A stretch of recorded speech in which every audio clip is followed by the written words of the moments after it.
Hold up. Okay, cool. Hey, my name is Abbey Judd, and yeah, so introducing myself to Evergreen feels kind of funky and fun, but I am a member of Evergreen that does not live in Memphis at the current moment, but my heart is in Memphis. I grew up as a Presbyterian minister preacher's kid, kind of grew up all over, was born in Arkansas, lived in Florida for most of my young life, and then was in Ohio, a small part of Ohio, Southwest Ohio, for middle school and high school before coming to Rhodes. And really kind of didn't realize that that kind of Presbyterian heritage kind of would draw me into so deeply. And I kind of had a tough transition from high school to college. Just our church had kind of imploded a little bit in Ohio. And so it was kind of a rough moment of just trying to figure out what that meant. And it also kind of delayed my path to getting to Evergreen, honestly, when I first got to Rhodes. And so I participated in some other youth ministries or college ministries there at Rhodes, and really felt like that was a place of belonging for a time, but also really had some questions kind of all throughout about where my faith was, like within the Presbyterian world, but also some of the things that I really kept and held dear from communities that I had lived in and grown up with. And just kind of thinking about equity issues throughout all of that was just kind of circling in my mind for most of my time at Rhodes. And then also just particularly, I studied abroad and met a whole bunch of different people from all around the world, and was just like, oh my gosh, there's just so much to know. And was just really humbled by that experience. And I'm like, maybe I just don't know that much at all. And particularly within like the faith world, of just being like, okay, I feel like there's just a lot that I'm missing here. And so after college, I kind of dropped out of all of the faith communities that I had been in. And I moved into this back house right around the corner from Evergreen, and had heard about Evergreen, and was aware kind of just in relationship, like both geographically and then also just about some of the really cool, what seemed like really radical things that were going on in the church community. Though I was also, to be honest, a little bit afraid, because I just like didn't know kind of what the orientation of the church was. And I was like, well, I don't really know like people there. And I just was kind of hesitant.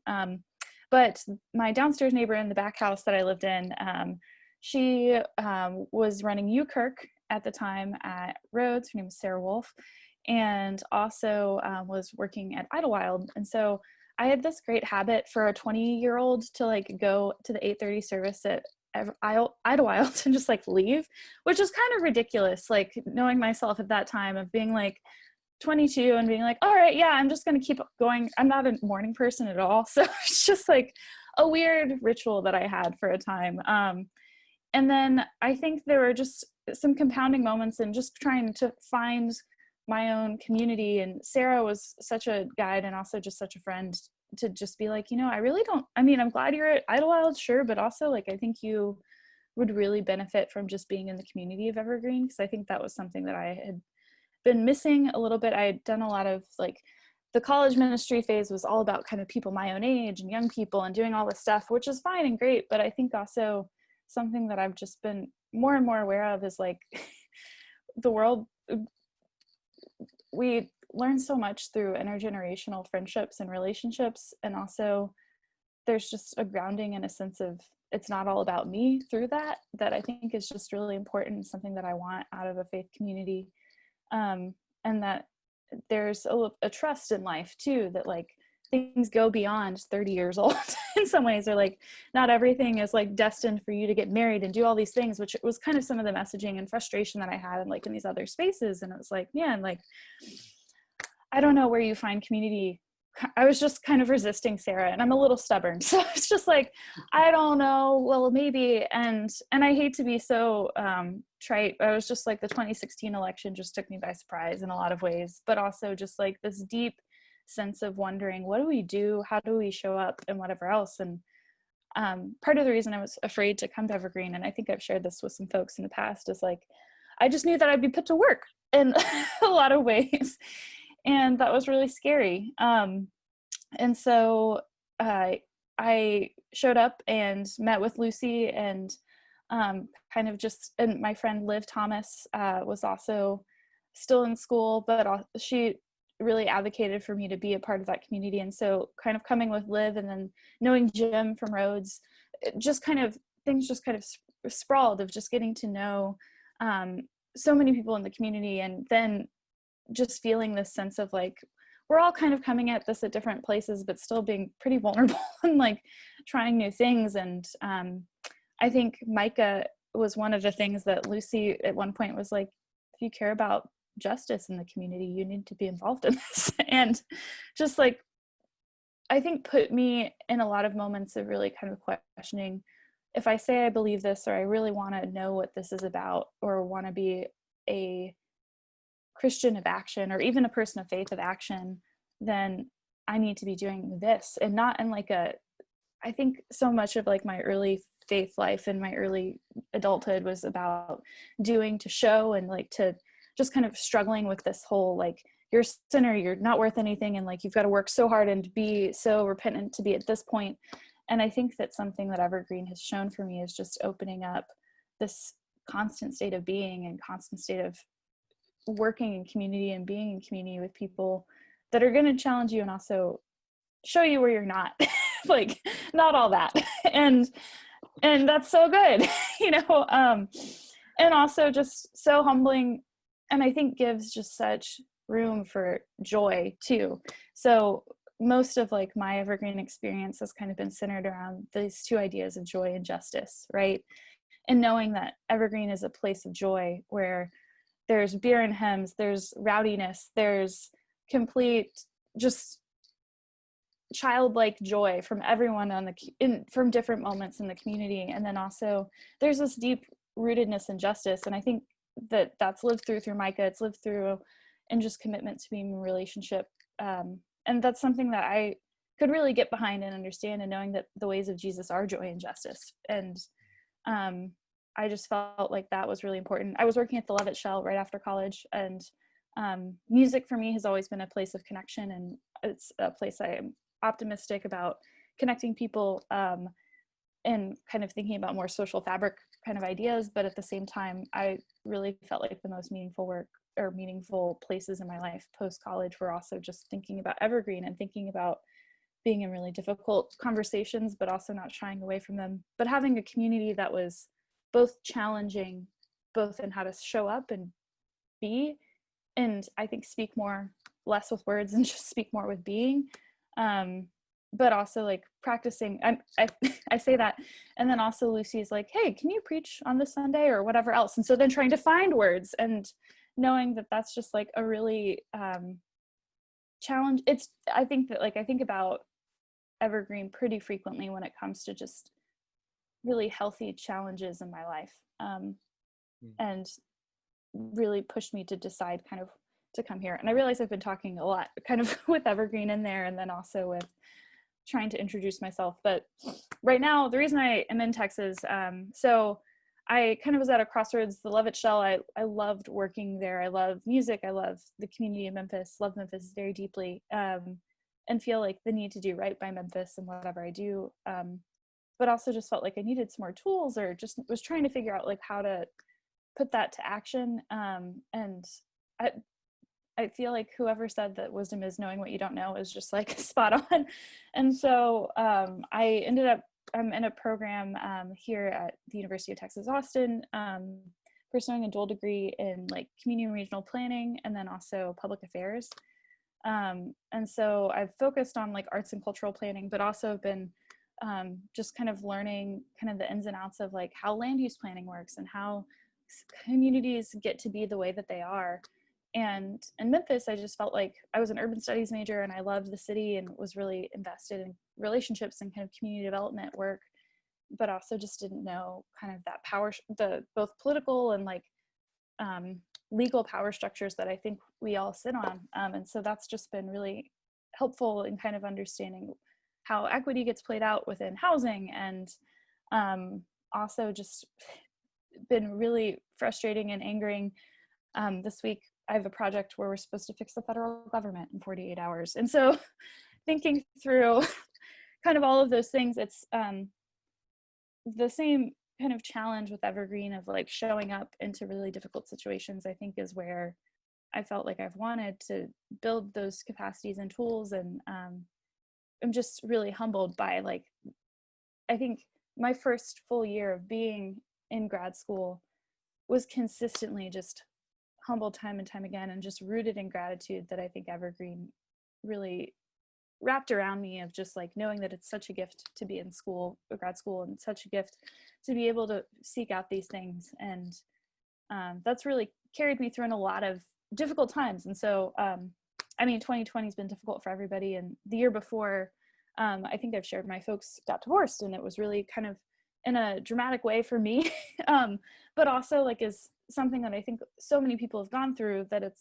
it's a weird thing to bring up. And but at the same time, it's something that I've just been kind of grappling with, of like, how do you continue to like build your own base or understanding or community or sense of purpose and belonging and family, when maybe like other structures kind of fall away. And that's okay. Like that, like, I think that it's just been really, I didn't mean to like cry on Sunday and bringing that up, but I think it's just been really powerful to know that Evergreen holds that space. And like within COVID, being able to kind of join again into this space has just been such a gift. Knowing that grad school is crazy, and I am kind of guilty of taking on too many things sometimes, but it's just been a place of rest, and also challenge still yet. Like, I think not always like good at showing up for every challenge, but I think it still does have that space of joy and justice. And even so, that like I get to share that community, or share about this community with like my quarantine people who are who I live with, and just folks who are just trying to hold space. But I'm not sure if you had a follow-up question with that, but I just, in that vein, I just wanted to share that I think that like my personal like faith journey and all of this has been really varied in scope and time, and like zealousness for sure. But I don't know, I feel like also some of the trust that I think a lot of Evergreen people bring into the spirit being present is just something that's been really also a gift. And knowing that like there are moments that are stronger in that for me than others, but I think like that feeling of knowing that we're connected by the spirit, knowing that we have a spirit that is in us and seeking a greater, more joyful, justice, flourishing world, is something that I really deeply root into, and have kind of just felt like have been grounding in my faith from the time of Evergreen, but also in it now. So yeah, that's a long-winded response to introducing myself, but there you have it. That's awesome. I have multiple follow-up questions. A quick one. How long have you been in Texas? When did you go out there for grad school? Yeah, so I moved in the fall of 2018. So this will be, Okay. I'm coming to my last year of my program, graduate in 2021.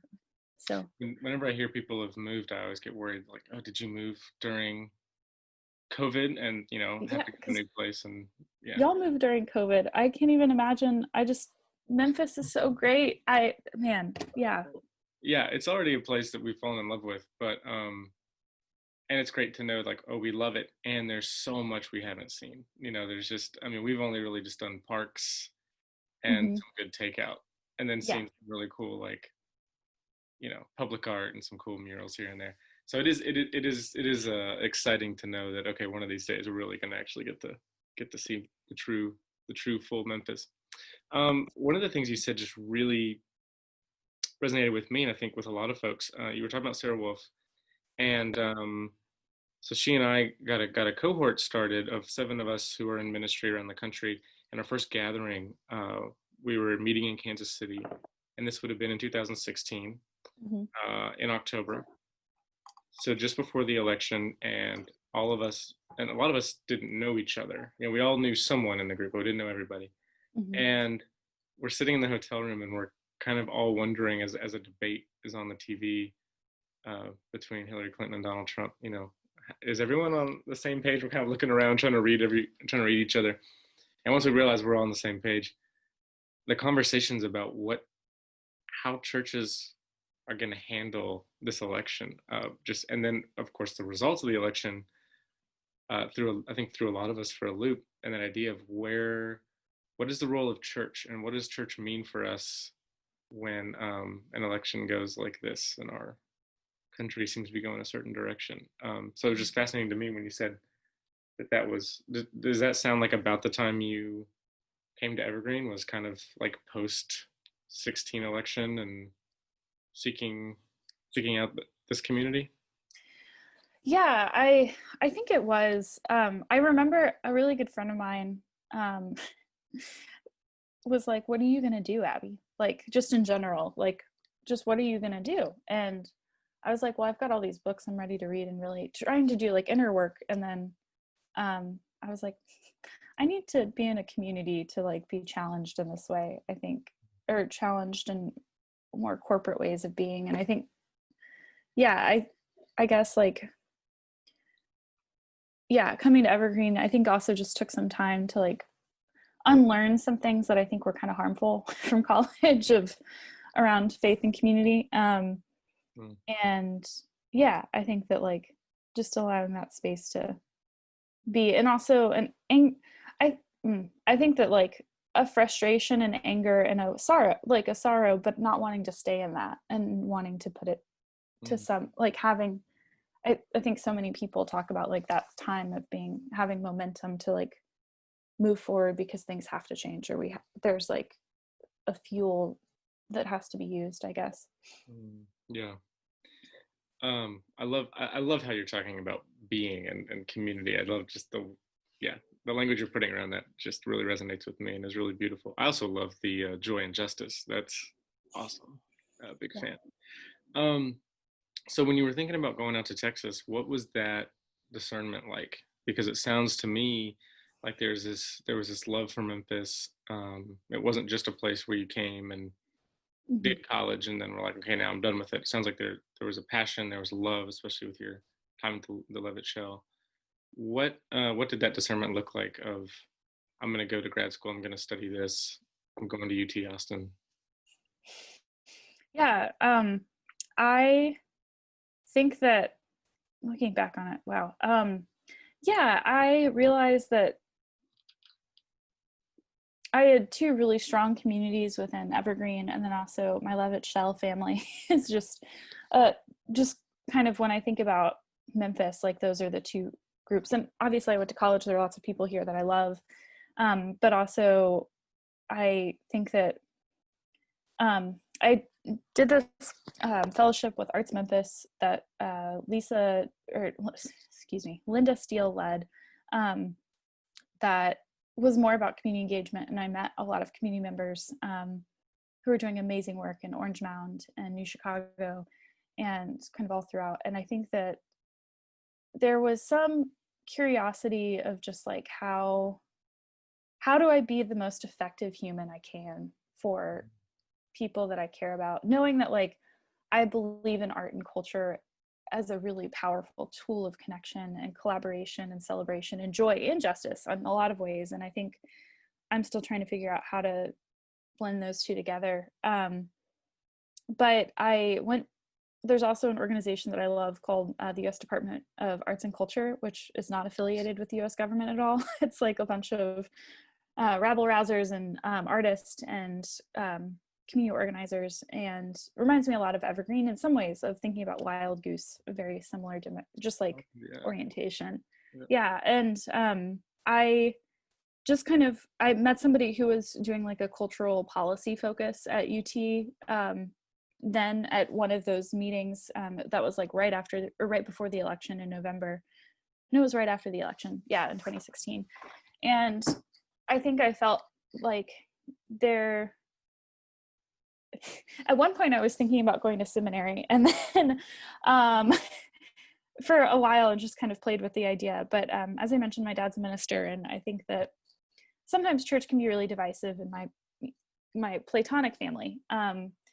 And my yeah, my mom has been a minister's wife a lot of her life, and is now not, obviously, but I think that I was just conscious of like, I want to engage and kind of, I want to know more. And I think that like leaving Memphis, there were also some unhealthy relationships that you kind of accumulate, like, or just thinking about how to really grow, or like what kind of was just like distracting in a way that wasn't helpful for me, of like just really wanting to push myself. So I tried going to University of Memphis and taking classes while working, and I was like, wait, this is just too much, and I don't think I can manage. Like I would really like to kind of devote all of my time into school to just be good at it, or not even good at it, just to get the most out of it and be really thoughtful with that time. And so, yeah, my dad is from Texas, and Austin's known for some music, I hear. So That's been said. yeah, perhaps. But I really just was grateful and humbled. Like, I looked at a lot of different places and just felt like Austin was close enough to Memphis. I'm really passionate about the urban South, and thinking about like there's just a lot of work to be done. And I think one thing I love about Memphis is I think that it's on its face will tell you what, or show you what it's about, or show you like there's just so much inequality, and there's so much racial inequality that's compounded in Memphis, that justice piece like really comes into focus when thinking about, okay, what are the issues at stake here? And I think that Micah does an excellent job of like pulling through some of those. And I wanted to know why, policy wise, because as much as I love my education at Rhodes, I didn't think that I got that enough to be really helpful in moving back. And I think I do want to move back, and I'm not exactly sure what that looks like, because again, in a similar way to Evergreen, I realize when I move back, I'm going to be really busy and like going to be put to work, and I need to be. And I'm a little afraid. I'm not going to lie. It's just, and also wanting to like be as prepared as I can be to be thoughtful and not make stupid mistakes with that. So I don't know. Memphis is like a place that I think is kind of my groundingness, or just where I'm most grounded and where I feel like called to be. But yeah, moving I think was also just healthy to know that you have to wander a little bit, you know. Oh, absolutely. I mean, I don't know Lucy well. We've talked a few times. I think one of the most genius things that she led and the church discerned to do was, after, in terms of just wandering, for this as a community, after selling the former building campus, to intentionally take some time to wander and some discernment before immediately like finding a space and moving into a new one. I thought that's not an easy call, but that I think is so brilliant for the soul of the community to kind of really do some thinking. And I think, I know for me, different places I've lived for so long, I wanted to put down roots. I wanted to, Sarah Wolf and I actually, at one point in seminary, we were talking about, some professor had asked us about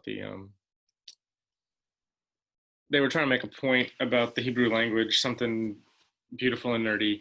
And they were talking about kind of these old sayings. And one of the old sayings is, a rolling rock gathers no moss, or whatever that is. And I remember Sarah sitting in class, she was like, I'm ready to gather some moss. Like, I want to be somewhere, And so I have found that feeling often, but then kind of realizing, well, before I can do that, before I can really be grounded, maybe there's some more work within myself and outside of myself that I need to be a part of. And sometimes that means, taking off. Yeah. Totally. Yeah, that, I mean, also I think it's hard because I think places like Memphis or wherever else, they're just, you want to have roots, you want to have connections with people. And I think that that's something that I don't take for granted, of like Memphis being a special place for that, for me, and wanting that. And also knowing that I think it's also easy to hide, kind of like you don't have to work on yourself sometimes if you're just like constantly in community. I think that I was a little bit guilty of that kind of before leaving, of just being like, I'm fine, I've got all of these like amazing people, amazing relationships, and like I can be busy every night of the week, and I love that. And I think honestly, like coming to grad school and also like just kind of removing myself from that really forced some alone time and reflection, but also like going into counseling and going into just spaces of really being honest of like, where do I want to be? Because I'm not there. And I can't just like pretend that everything's great. But I think there's like that sense of being able to really be thoughtful about like, what do I have to offer? What do I have to work on? What do I need? you know, and being okay with that. There's that need too. So I don't know. I just think that that's been something that I maybe wouldn't have sought out had I stayed. And just, I don't know, I just feel super humbled. I felt like I fell into like an Abbey shaped hole when I got here to just challenge, but I mean, not without loss, right? Of like, feeling like, but I didn't feel like a sense of loss leaving Evergreen or like I felt sad, but it's not a forever thing. You know, I think that this is also just, this whole time has proven that in times previously when I would come back to visit Memphis, it was just like, okay, this is still here. And I mean, even in different transitions in time, right? Like in different leadership as well, which is great and such a gift to like expand the family, you know, of just like, it's constantly growing, which is good. You don't want things to just stay still all the time. No, absolutely not. And I think there's this, it's weird. I think when whether it's through reading scripture or just thinking about, creation and how there's all these cycles in life, we get these ideas that our churches and our particular roles and places in a church need to last as long as this idea of like, how do we make how do we make the carpet in the library permanent? Like how do we keep everything so permanent, yet the way we're designed, the way our earth is designed, and the way, like when I think about like some of these churches that Paul writes to, and it's like, it's not supposed to be permanent. It doesn't mean that like, gosh, as a new pastor of Evergreen, I don't want to say, yeah, I think I might just, try to close this church down just because we don't want to be permanent in the next 6 months. Like, absolutely not. But I think there's something beautiful about that. Nadia Bolsover has these great lines just about things, dying and then being resurrected, things going away and then being brought to life, and just walking through Evergreen space and seeing the former buildings and the pictures of the older, folks from 100 years ago that raised money to build one building, and then they raised money to build another building, and then now we're in this space. Like, yeah, God continuously resurrects us and redeems, and that's exciting. It doesn't have to just stay all the time. There needs to be some movement, and for communities too, to like, we learn and we grow, and yeah, and we get sent out. It's pretty cool. So for you as a grad student, I know when I was in seminary is very different than, I imagine, what you're doing at UT Austin. I imagine your grad school was a lot more fun than my seminary time, but I don't know, you were hanging with Sarah. I've heard some good stuff. Well, that's true. It also makes me realize, and my partner CK we started dating. We dated for a while when I was in seminary, and then got back together years later. But when I was in seminary, we started dating. I think she got a little scared off of church because she was like, "These are the people, like these are the people that are going to run churches," and it's like, yeah, I know, it can be kind of scary. But yeah, so when I was doing seminary, I remember feeling like, yeah, I want to be like, how is God at work within me now? What am I doing now? And I got too worried that I would spend all my time in the library and not be, and I wasn't noticing the ways that the Spirit was at work in that community, within me, within ways that I was actually contributing to God's kingdom.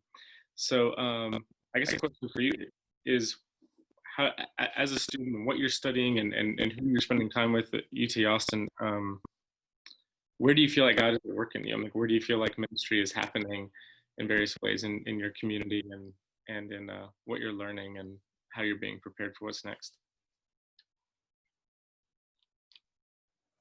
Yeah, I think this is the question that I was stumped for, and also I'm thinking, I was really, so also just to so Corey and I actually haven't met in person before. My research for grad school and kind of like my final project is I'm really trying to think about how to compare the Memphis and Austin music cultures, and partially wanting to think about how to build a more robust and equitable music culture in Memphis and what that looks like, both like structurally and like if there's like an office or a policy or whatever else. And so I reached out to Corey after he had shared, or I'd reached out to him knowing that he was kind of involved in the Memphis music community. And so it was fun to like interview him about his process, but also was and just like where he's working. And I'm just so grateful for that, his time and willingness to share. And also it was just kind of taken aback when you were like, oh yeah, Corey mentioned you for ministry. And it's like, I feel like sometimes that grad school can be like the most selfish place in some ways, of like, there's this idea that like, in the same way that I think in college you feel this too, of just like, I'm just doing my thing and it's for me to grow and whatever else. And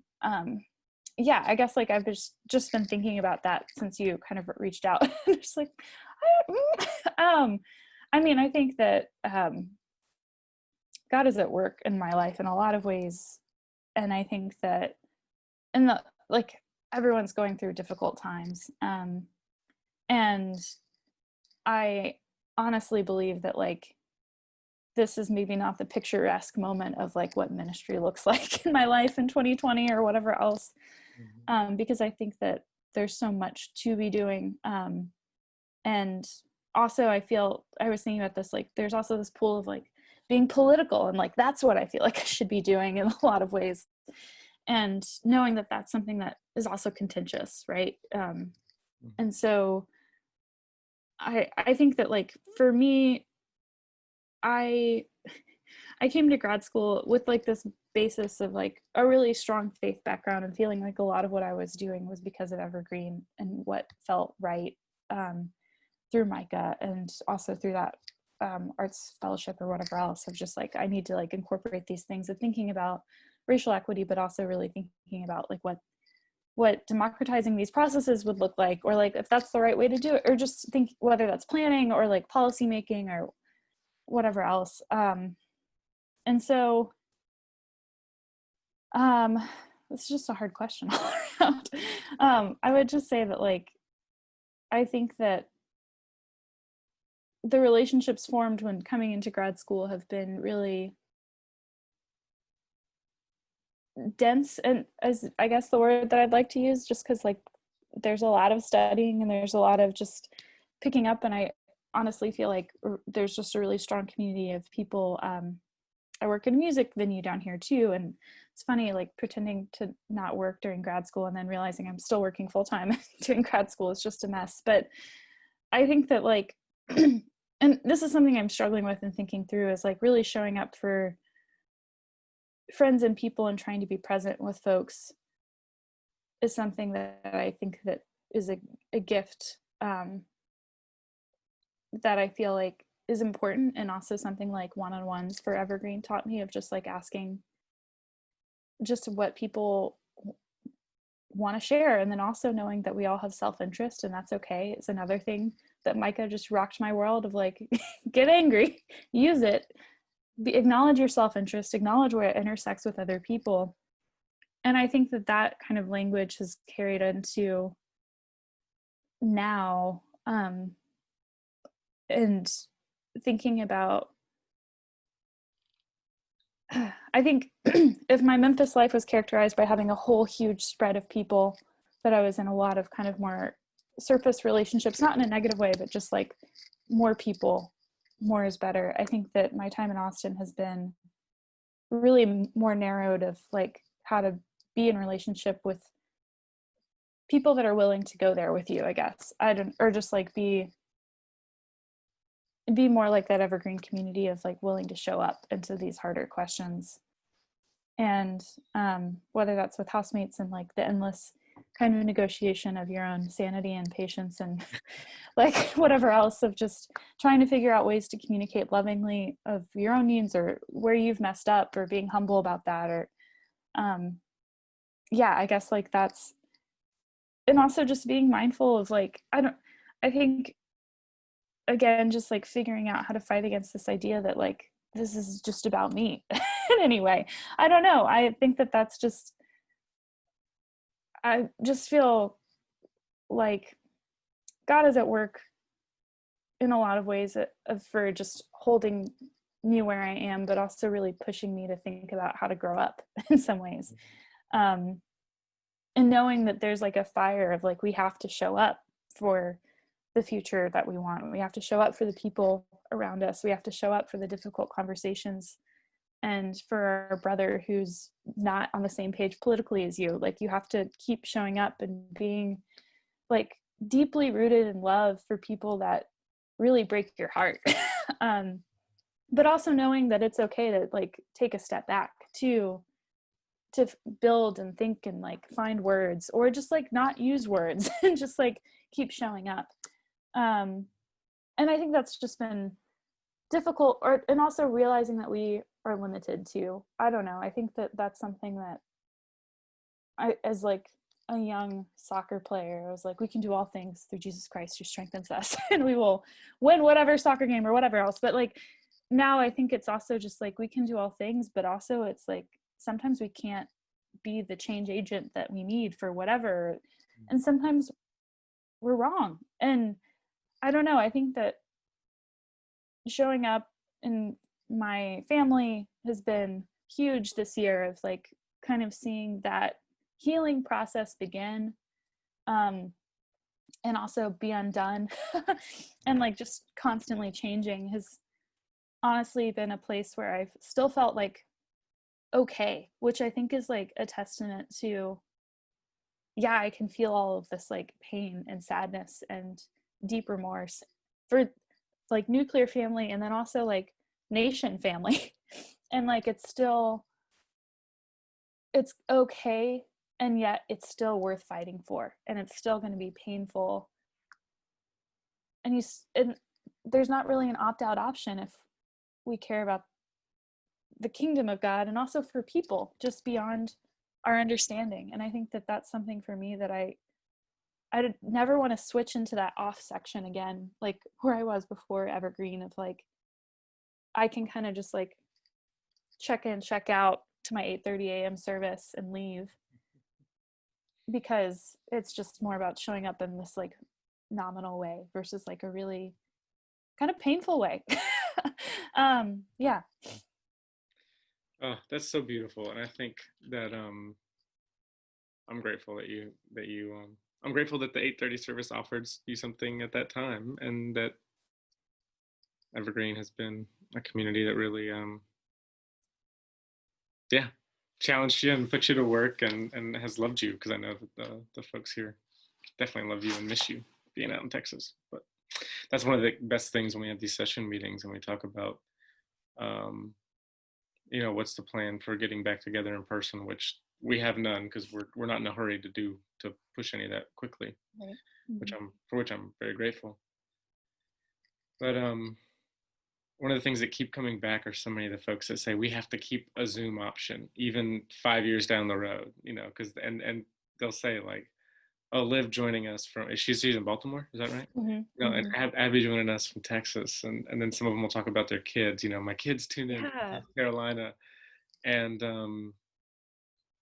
I think it's just really beautiful and affirming to those folks that they know are part of their community, but to actually see them worship. Like, one church member said, "My daughter in South Carolina comes to church with us," which is such a weird thing to say, but they found Yeah. that something really beautiful when you can still find these communities in the midst of, really, I think a lot of us finding a lot of isolation and loneliness during quarantine. Yeah, it's amazing. And Sorry, go yeah, ahead.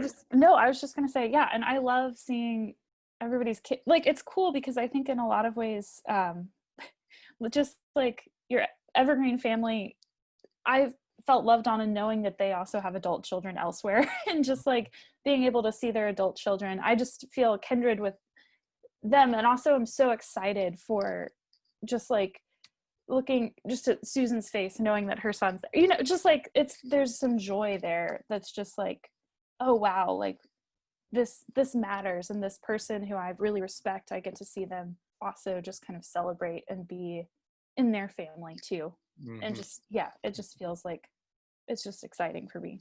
Yeah, yeah, yeah. Well, I totally get it. So, a couple. Well, I have three more wrap up questions that are Yeah. very simple. Long-winded, Um, sorry. no. This is fantastic. It's so good. And it's just a joy to get to know you a little bit and talk to you. Yeah. Yeah. Um, okay. First of all, where in Southwest Ohio? What was the town? Yeah, because you were in not Belmont, not Bell ah oh gosh, it was close to Kirkmont. That's all I know. Yeah. Okay. So yeah. So Yeah. Sarah was, because she like in Bell. She was in like Bell Center is like where her grandma Yes. lives. But she was at a Yeah. church in one of those other Well, Bells. you were I was in where were Ottawa, you? and Ottawa. Okay. Yeah. yeah, yeah, Ottawa, Ottawa Presbyterian Church. Wonderful people. Oh gosh, I miss them and Mhm. wish I had been there longer. Wonderful people. Anyway, yeah. So you were what town? Were you? Wilmington? Wilmington. Okay. It's in between like Cincinnati and And did Columbus off 71. oh, okay. I Mhm. was thinking of one that starts with a W. I'm thinking of like Winchester or something like that. Yeah. Okay, I was. Wilmington's like a town of like 10,000 people at most. DHL used to have their headquarters there and they pulled out, if that rings any Yes, bells. it Yeah. does. My parents grew up in Ashtabula, Ohio, up on Lake Erie, Oh, um, wow. near Cleveland. That's where yeah, they're high school sweethearts, and a lot of my Mm. family is still up in that area, like Cleveland and east of Cleveland. And then my mom's sister, and her husband, and their kids lived in Bowling Green for a while until moving out of Tennessee. So I know a little bit about that area, and of course, I know a lot about 75 from Cincinnati all the way up to Findlay. That really all the way up to Toledo. I was driving that all the time. Um, okay, the other one I was curious about, your tattoo on your wrist. I would love to hear about that. If there's Yeah. So it says Shalom. oh, Um, okay, yep, yeah. And I kind of, this is also on the seminary path there. Sarah's so generous and patient with me. I was interested in seminary kind of all throughout post college, and I was like, well, I'll wait to get this tattoo until after I've taken Hebrew, uh-huh. and joked around. But no, I got it before moving, and yeah, I think the word shalom is just one of my favorite. Obviously, I'm not Jewish, but at the same time, I think that there's a larger shared faith family that I really appreciate, and also with Micah has just been really a joy to explore and be a part of. But I think this like sense of peace of being together and having shalom being not necessarily, I don't believe it shows up in the Hebrew Bible at all, Hmm. but I think when it was explained to me is also this idea of um, the Trinity being both at peace and community, or like perfect shalom is like how the Trinity functions together. Oh, And cool.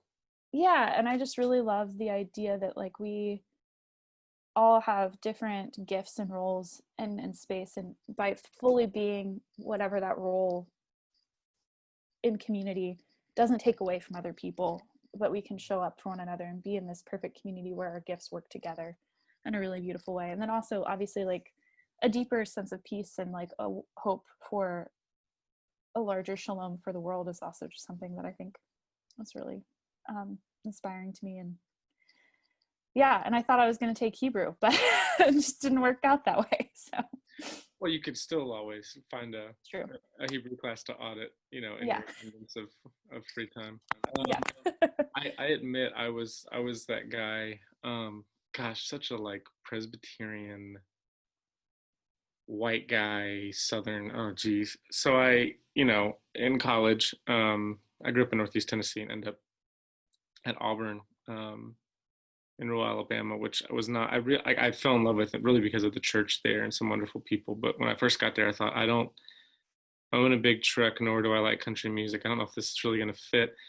But of course, working some summers at Montreat, I had to then, of course, find a way to get some Chacos in my life before they had Mm-hmm. really reached Auburn, Alabama. So, and then I was like, well, I'm one of those, Presbyterians. I need a tattoo in Hebrew or Greek, so I got Greek on my arm, and ended up, for seminary, it was actually like early stages of Friday quizzes in Greek school, like that did come in handy, being able to like look at my form and be like, oh right, got it, okay, it was kind of helpful. Your own cheat sheet ready to Yeah, go. exactly. So, if you ever do find God nudging you to, um,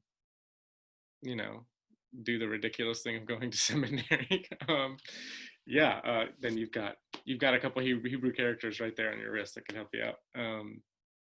So nothing wrong with that. Okay, so we've talked a little about Sarah Wolf. To end, I would love. I do have to click the when I upload a video to YouTube, I do have to click the "Yes, it's made for kids" thing, so that there's Yeah. so, but I would love a story that allows me to still click that button, but also might make Sarah both feel good and also a little red in the face. So, whatever you've got, whatever you're willing to offer about our dear friend Sarah Wolf would make me very. And this is really payback because my Presbyterian meeting that was over Zoom to be received here, Mid-South Presbytery, she texted Ann Apple, and on the floor, the Zoom floor of Presbytery, she told Ann to ask me about my tattoos, and I'm like showing my tattoos into like the camera Oh my gosh. Presbytery. So this is payback for Sarah, meddling with that. So whenever you're ready. And I bet Anne was very serious about it too. She was, until she asked me, she was like, tell me about your favorite tattoo. And then I saw some people, of course, thankfully, people had learned where the mute button was at this point, and I see them kind of laughing. And then I asked her, I was like, well, favorite tattoo on me or on someone else? And then she got like really flustered, and she was like, I don't know, what did you choose? So amazing. Yeah. Yes, well, don't worry, I think that all of these, yeah. So Sarah and I got in a habit. You really have to like give Sarah credit, because I was like 22 coming out of college and really was pretty a tame college student, and I was like, I want to go to karaoke. And Sarah was so kind and like so generous, and also so down to go to the Cove every Wednesday night for months. Like there was probably a span of 3 months where we went to the Cove and maybe closed it down 80% of the time. Like with Gotta Get Up to Get Down, Wiseacre. If anyone wants to ship me that, I will gladly take it at any time. But we just would down Gotta Get Up to Get Downs, and sing our hearts out at karaoke. And I'm not gonna reveal Sarah's song that we sang together, but she would on occasion she would go for the mic, which I was really grateful for. But I feel like that's not a really detailed story, for a lot of reasons, but I just think that it was just such a joy to have this person who was willing to be able to head out over to Broad Avenue and really just sing our hearts out every Wednesday for months. I love it. I don't know, of all my years and all the many places that Sarah Wolf and I have ventured out to, I don't know that I've ever seen her do karaoke. So that's okay. It took a lot of encouraging to initially get there, but she's great. She has an excellent singing voice, and I believe I could. She should be so lucky. I could do that. Yeah, when our cohort meets again, we were supposed to meet in early October in Chicago, but obviously with COVID, we didn't do that. But we're meeting every 2 weeks on Zoom just to do some check-in. So when our next gathering is, whenever that day comes, our cohort does try to do trivia in whatever city we're in, and we're undefeated right now, which is fantastic.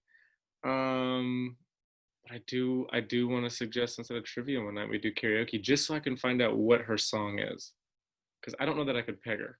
I don't think I could name what her go-to is, but in time. Yeah, we'll leave that varnish of mystery on it for you.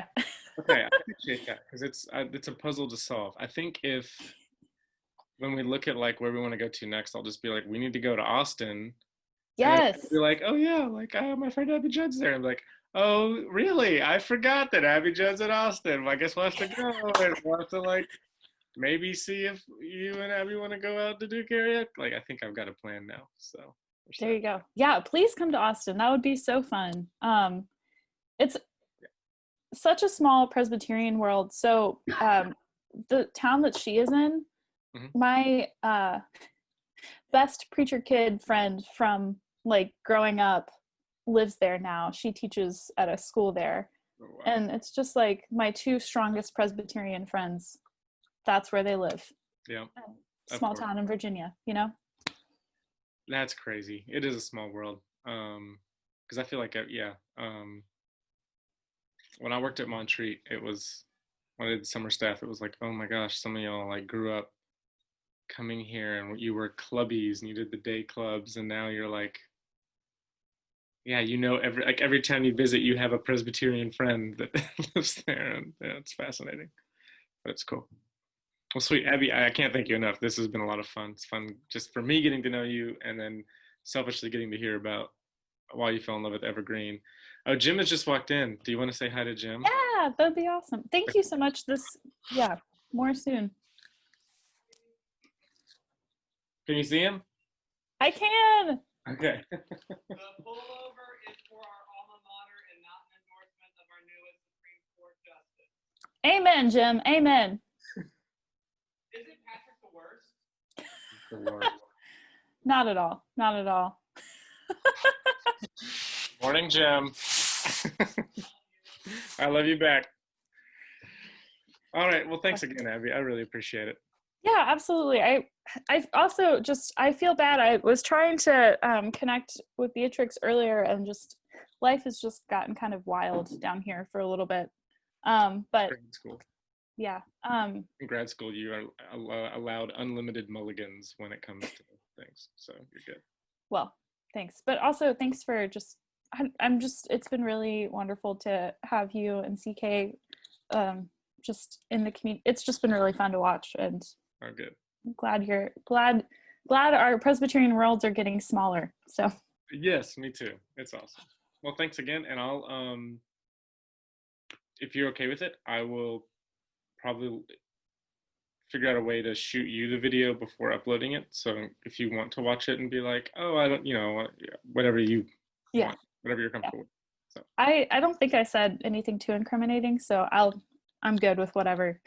okay, cool, fantastic. Yeah. Well, you said this Sunday, and you've already I've been thinking about in the back of my mind,